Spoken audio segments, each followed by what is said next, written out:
Sir என்னப்பா இங்க பக்கத்துல புது பில்டிங்ல வேலை நடக்குது இல்ல, அங்க கான்ட்ராக்ட் வேலை செய்ய வந்தவங்க சார். அதுக்குன்னா இப்பா ஒய்ஃப் உடம்பு சரியில்லாம பத்துட்டு இருக்கா சார். குளிர் வேற தாங்க முடியல. உங்ககிட்ட பழைய துணி என்ன இருந்தா கொடுங்களேன்.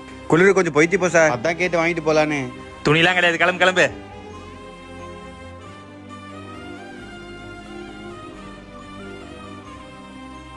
ப்ரோ ப்ரோ ஒரு நிமிஷம் இங்க வாங்க. துணி எதனா கிடைச்சிதா?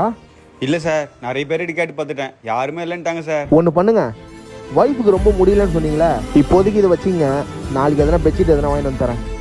சார் பரவாயில்ல பிடிங்க. ரொம்ப நன்றி சார். வேணும்னு கேட்டும் செய்யாமல் இருக்க எனக்கு மனசு வரல, ஏதோ என்னால் முடிஞ்சுது. நான் உங்ககிட்ட வந்து கேட்கவே இல்லையா சார்? கொஞ்ச நேரத்துக்கு முன்னாடி ஒரு வீட்டுக்கு வந்து உதவின்னு கேட்டிங்களே, அவங்க பையன் தான் நான். சரி நான் வரேன் சார்.